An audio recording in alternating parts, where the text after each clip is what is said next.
Excerpt from a local newspaper. Ominous unknown killer is still at large. After weeks of unexplained murders, the ominous unknown killer is still on the rise. After little evidence has been found, a young boy states that he survived one of the killer's attacks and bravely tells his story. "I had a bad dream and I woke up in the middle of the night," says the boy. "I saw that for some reason the window was open even though I remember it being closed before I went to bed. I got up and shut it once more. Afterwards, I simply crawled under my covers and tried to get back to sleep. That's when I had a strange feeling, like someone was watching me. I looked up and nearly jumped out of my bed. There, in the little ray of light, illuminating from between my curtains, were a pair of 2 eyes. These weren't regular eyes. They were dark, ominous eyes. They were bordered in black and just plain out terrified me. That's when I saw his mouth. A long, horrendous smile that made every hair on my body stand up. The figure stood there, watching me.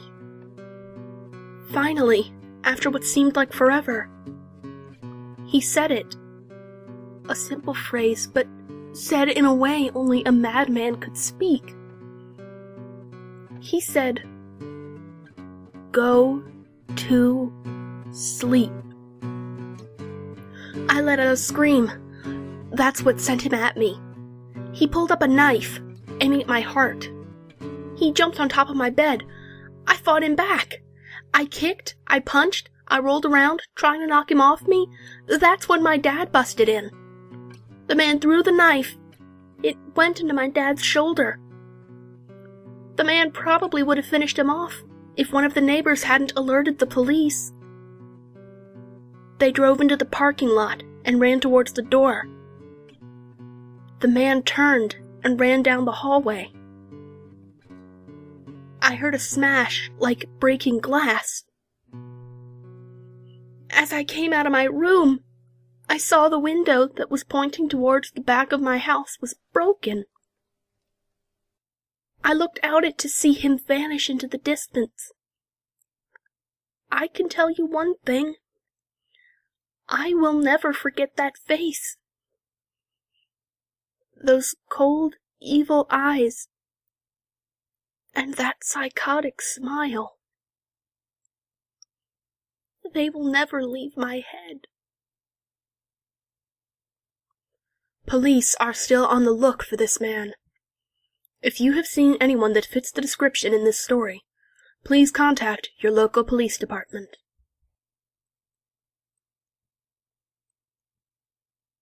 Jeff and his family had just moved into a new neighborhood. His dad had gotten a promotion at work, and they thought it would be best to live in one of those fancy neighborhoods. Jeff and his brother Lou couldn't complain, though. A new, better house. What was not to love? As they were getting unpacked, one of their neighbors came by.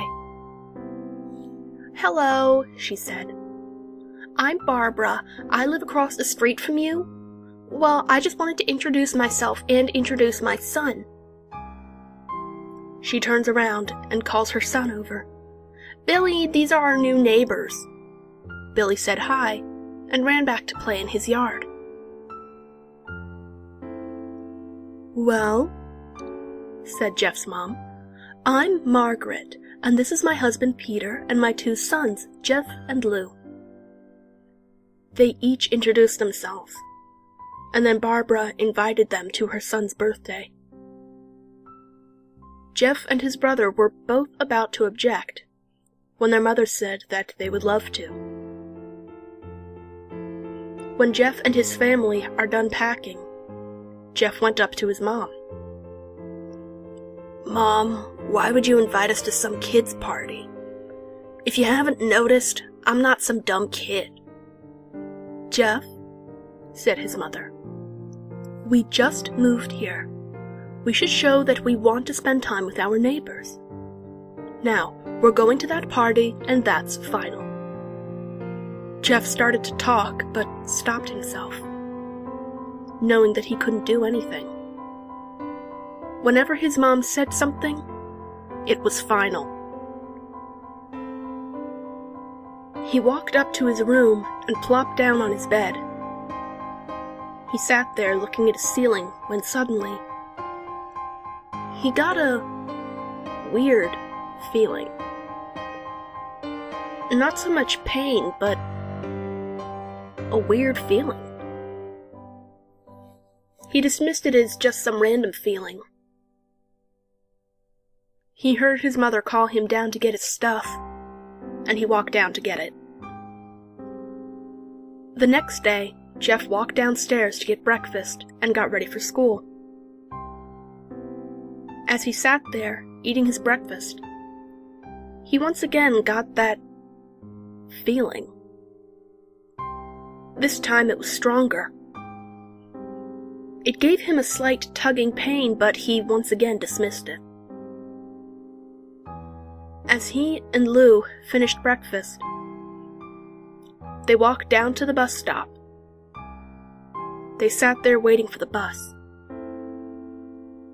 And then, all of a sudden, some kid on a skateboard jumped over them, only inches above their laps. They both jumped back in surprise. Hey, what the hell? The kid landed and turned back to them. He kicked his skateboard up and caught it with his hands. The kid seemed to be about 12, 1 year younger than Jeff. He wore an Aeropostale t-shirt and ripped blue jeans. Well, it looks like we got some new meat. Suddenly, 2 other kids appeared. One was super skinny and the other was huge. Well, since you're new here, I'd like to introduce ourselves. Over there is Keith. Jeff and Lou looked over to the skinny kid. He had a dopey face that you would expect a sidekick to have. And he's Troy. They looked over at the fat kid. Talk about a tub of lard. This kid looked like he hadn't exercised since he was crawling. And I, said the first kid, am Randy. Now, for all the kids in this neighborhood, there is a small price for bus fare, if you catch my drift. Lou stood up, ready to punch the lights out of the kid's eyes, when one of his friends pulled a knife on him. I had hoped you would be more cooperative, but it seems we must do this the hard way. The kid walked up to Lou and took his wallet out of his pocket. Jeff got that feeling again. Now it was truly strong. A burning sensation. He stood up, but Lou gestured him to sit down. Jeff ignored him and walked up to the kid. Listen here, you little punk. Give back my bro's wallet or else. Randy put the wallet in his pocket and pulled out his own knife. Oh? And what will you do? Just as he finished the sentence, Jeff popped the kid in the nose. As Randy reached for his face, Jeff grabbed the kid's wrist and broke it. Randy screamed, and Jeff grabbed the knife from his hand. Troy and Keith rushed Jeff, but Jeff was too quick. He threw Randy to the ground. Keith lashed out at him, but Jeff ducked and stabbed him in the arm. Keith dropped his knife and fell to the ground screaming. Troy rushed him too, but Jeff didn't even need the knife. He just punched Troy straight in the stomach, and Troy went down. As he fell, he puked all over. Lou could do nothing but look in amazement at Jeff. Jeff, how did you... That was all he said. They saw the bus coming, and knew they'd be blamed for the whole thing. So they started running as fast as they could. As they ran, they looked back and saw the bus driver rushing over to Randy and the others. As Jeff and Lou made it to school, they didn't dare tell what happened. All they did was sit and listen. Lou just thought of that as his brother beating up a few kids, but Jeff knew it was more. It was something scary. As he got that feeling, he felt how powerful it was. The urge to just hurt someone. He didn't like how it sounded, but he couldn't help feeling happy. He felt that strange feeling go away, and stay away for the entire day of school. Even as he walked home due to the whole thing near the bus stop, and how now he probably wouldn't be taking the bus anymore, he felt happy. When he got home, his parents asked him how his day was. And he said, in a somewhat ominous voice, "It was a wonderful day." Next morning, he heard a knock at his front door. He walked down to find 2 police officers at the door, his mother looking back at him with an angry look. "Jeff, these officers tell me that you attacked 3 kids, that it wasn't regular fighting, and that they were stabbed. Stabbed, son." Jeff's gaze fell to the floor, showing his mother that it was true. "Mom, they were the ones who pulled knives on me and Lou." "Son," said one of the cops, "we found 3 kids, 2 stabbed, 1 having a bruise on his stomach, and we have witnesses proving that you fled the scene. Now, what does that tell us?" Jeff knew it was no use. He could say him and Lou had been attacked, but then there was no proof it was not them who attacked first. They couldn't say that they weren't fleeing, because truth be told they were. So Jeff couldn't defend himself or Lou. "Son, call down your brother." Jeff couldn't do it, since it was him who beat up the kids. "Sir, it was me. I was the one who beat up the kids. Lou tried to hold me back, but he couldn't stop me." The cop looked at his partner, and they both nodded. "Well, kid, looks like a year in juvie." "Wait," says Lou. They all looked up to see him holding a knife. The officers pulled their guns and locked them on Lou. "It was me. I beat up those kids. Have the marks to prove it." He lifted up his sleeves to reveal cuts and bruises, as if he was in a struggle. "Son, just put down the knife," said the officer. Lou held up the knife and dropped it to the ground. He put his hands up and walked over to the cops. "No, Lou, it was me! I did it!" Jeff had tears running down his face. Poor bro. Trying to take the blame for what I did. Well, take me away. The police led Lou out to the patrol car. "Lou, tell them it was me! Tell them! I was the one who beat up those kids!" Jeff's mother put her hands on his shoulders. "Jeff, please, you don't have to lie. We know it's Lou. You can stop." Jeff watched helplessly as the cop car speeds off with Lou inside. A few minutes later, Jeff's dad pulled into the driveway. Seeing Jeff's face and knowing something was wrong. Son, what is it?" Jeff couldn't answer. His vocal cords were strained from crying. Instead, Jeff's mother walked his father inside to break the bad news to him, as Jeff wept in the driveway. After an hour or so, Jeff walked back into the house. seeing that his parents were both shocked, sad, and disappointed. He couldn't look at them. He couldn't see how they thought of Lou when it was his fault. He just went to sleep, trying to get the whole thing off his mind.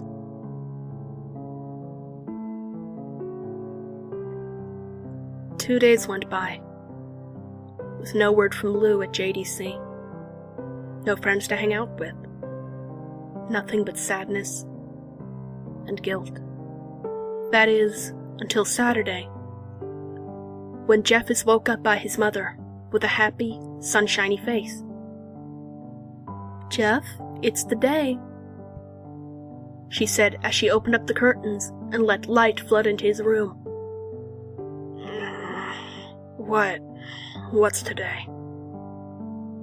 "Why, it's Billy's birthday party." He was now fully awake. "Mom, you're joking, right? You don't expect me to go to some kid's party after..." There was a long pause. "Jeff, we both know what happened. I think this party could be the thing that brightens up the past days. Now, get dressed." Jeff's mother walked out of the room and downstairs to get ready herself. He fought himself to get up. He picked out a random shirt and a pair of jeans and walked downstairs. He saw his mother and father all dressed up. His mother in a dress and his father in a suit. He thought, why would they ever wear such fancy clothes to a kid's party?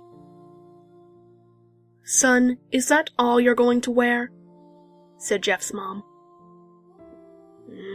"Better than wearing too much," he said. His mother pushed down the feeling to yell at him and hid it with a smile. "Now, Jeff, we may be overdressed, but this is how you go if you want to make an impression," said his father. Jeff grunted and went back up to his room. "I don't have any fancy clothes," he yelled downstairs. "Just pick out something," called his mother. He looked around in his closet for what he would call fancy. He found a pair of black dress pants he had for special occasions, and an undershirt. He couldn't find a shirt to go with it, though.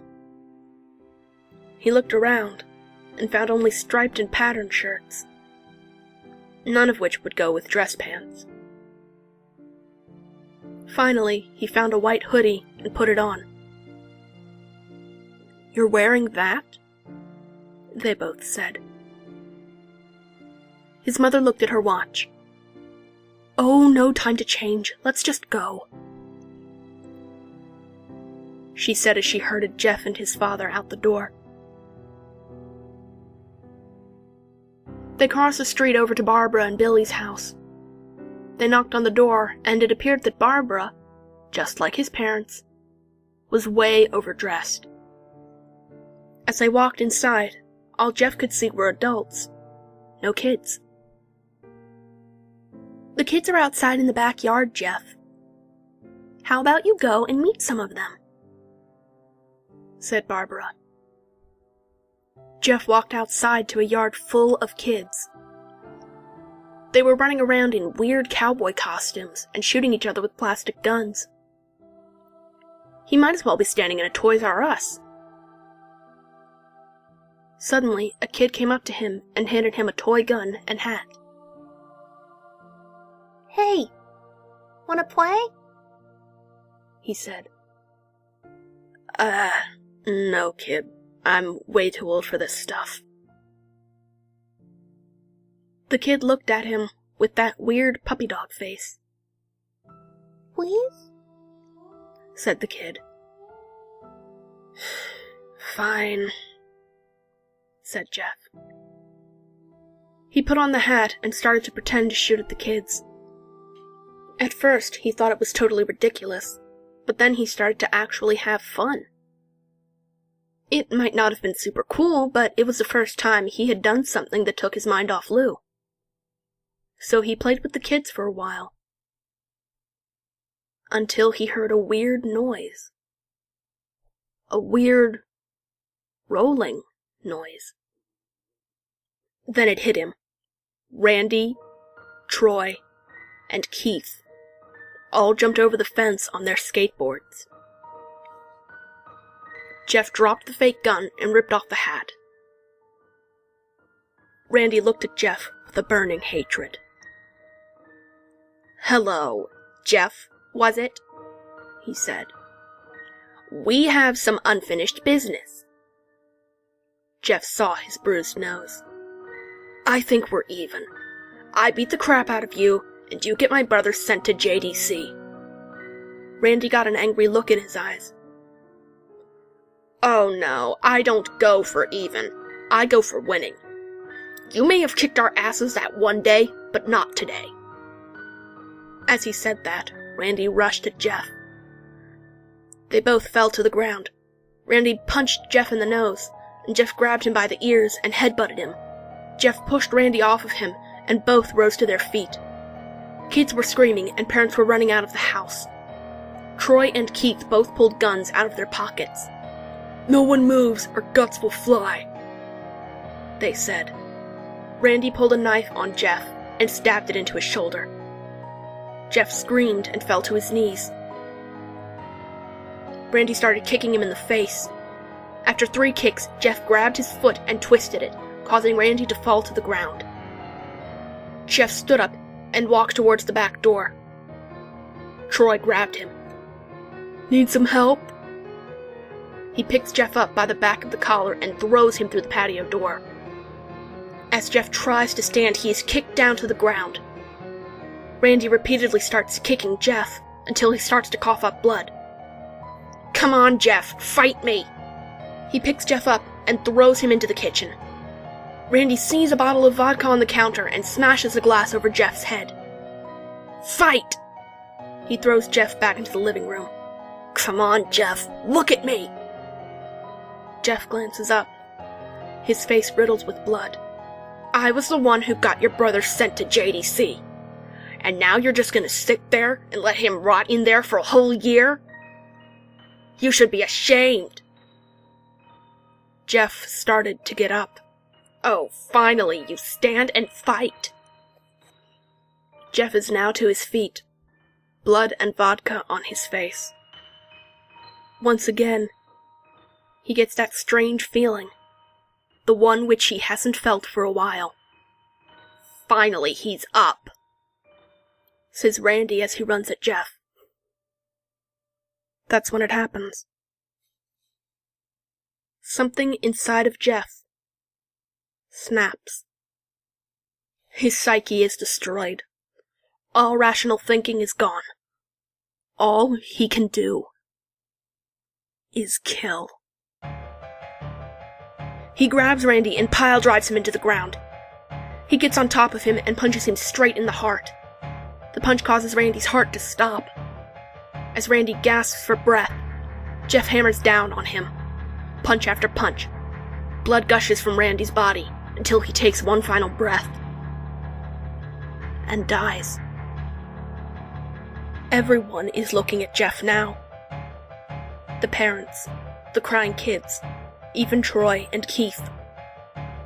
Although they easily break from their gaze and point their guns at Jeff. Jeff sees the guns trained on him and runs for the stairs. As he runs, Troy and Keith let out fire on him, each shot missing. Jeff runs up the stairs. He hears Troy and Keith follow up behind. As they let out their final round of bullets, Jeff ducks into the bathroom. He grabs a towel rack and rips it off the wall. Troy and Keith race in, knives ready. Troy swings his knife at Jeff, who backs away and bangs a towel rack into Troy's face. Troy goes down hard, and now all that's left is Keith. He's more agile than Troy, though, and ducks when Jeff swings the towel rack. He dropped the knife and grabbed Jeff by the neck. He pushed him into the wall. A thing of bleach fell down on top of him from the top shelf. It burnt both of them, and they both started to scream. Jeff wiped his eyes as best he could. He pulled back the towel rack and swung it straight into Keith's head. As he lay there, bleeding to death, he let out an ominous smile. "What's so funny?" asked Jeff. Keith pulled out a lighter and switched it on. "What's funny," he said, "is that you're covered in bleach and alcohol." Jeff's eyes widened as Keith threw the lighter at him. As soon as the flame made contact with him, the flames ignited the alcohol in the vodka. While the alcohol burned him, the bleach bleached his skin.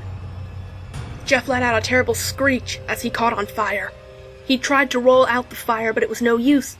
The alcohol had made him a walking inferno. He ran down the hall and fell down the stairs. Everybody started screaming as they saw Jeff, now a man on fire, dropped to the ground, nearly dead. The last thing Jeff saw was his mother, and the other parents try to extinguish the flame. That's when he passed out.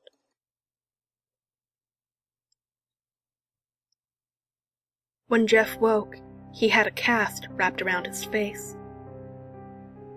He couldn't see anything, but he felt a cast on his shoulder and stitches all over his body.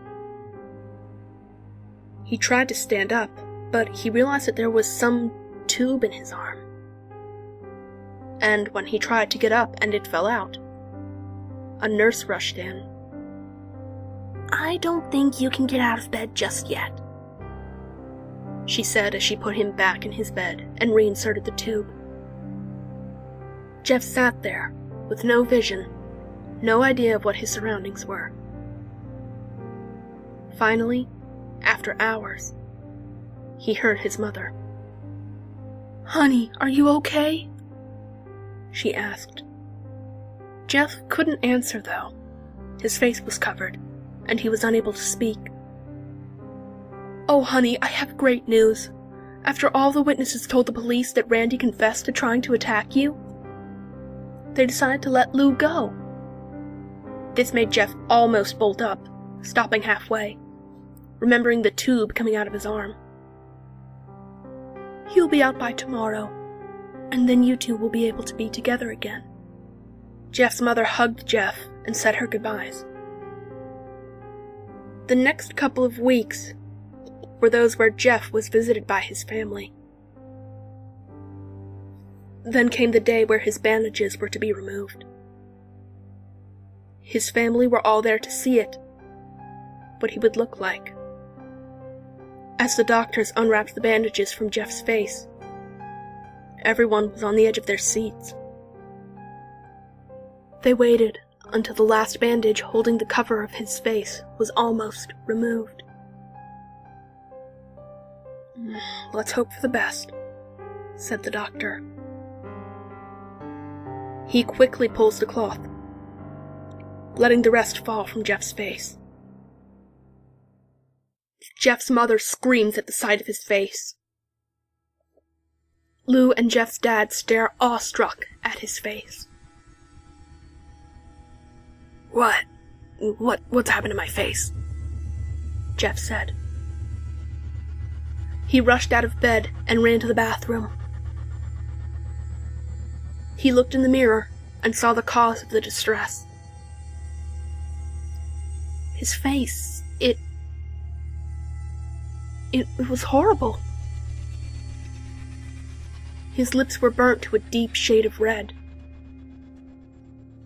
His face was turned into a pure white color, and his hair singed from brown to black. He slowly put his hand up to his face.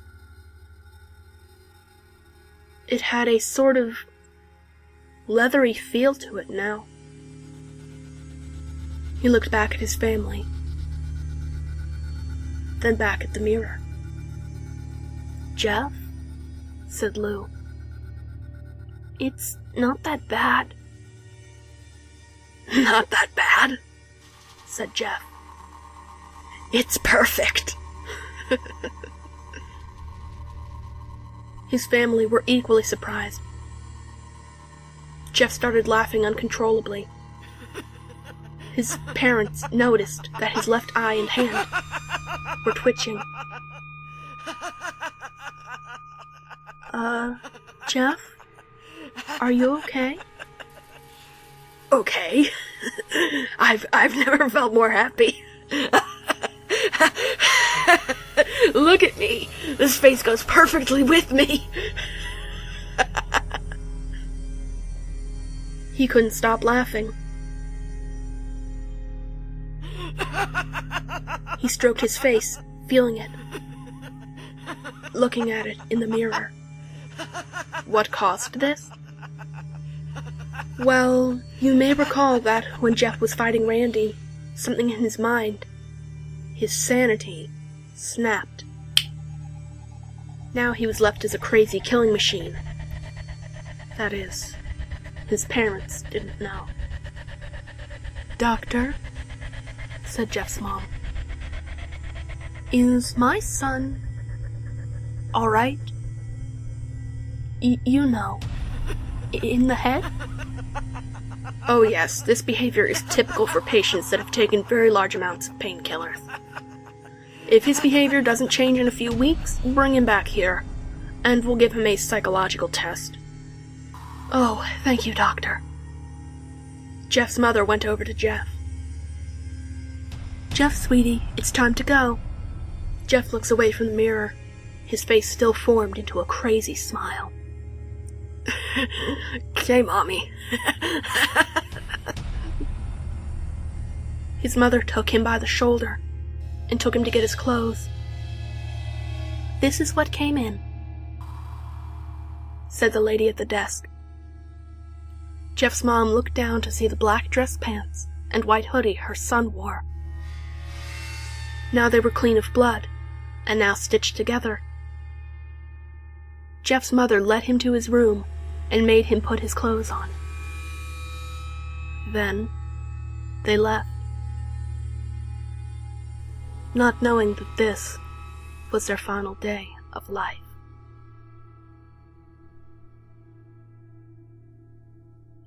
Later that night, Jeff's mother woke to a sound coming from the bathroom. It sounded as if someone was crying. She slowly walked over to see what it was. When she looked into the bathroom, she saw a horrendous sight. Jeff had taken a knife and carved a smile into his cheeks. Jeff, what are you doing? Asked his mother. Jeff looked over at his mother. I couldn't keep smiling, Mommy. It hurt after a while. Now I can smile forever. Jeff's mother noticed his eyes, ringed in black. Jeff, your eyes! His eyes were seemingly never closing. I couldn't see my face. I got tired and my eyes started to close. I burned out the lids so I could forever see myself. My new face. Jeff's mother slowly started to back away, seeing that her son was going insane. What's wrong, Mommy? Aren't I beautiful? Yes, son, she said. Yes, you are. Let me go get Daddy so he can see your face. She ran into the room and shook Jeff's dad from his sleep. Honey, get the gun, She stopped as she saw Jeff in the doorway, holding the knife. Mommy, you lied! That's the last thing they hear as Jeff rushes them with the knife, gutting both of them. His brother Lou woke up, startled by some noise. He didn't hear anything else, so he just shut his eyes and tried to go back to sleep. As he was on the border of slumber, he got the strangest feeling that someone was watching him. He looked up, before Jeff's hand covered his mouth.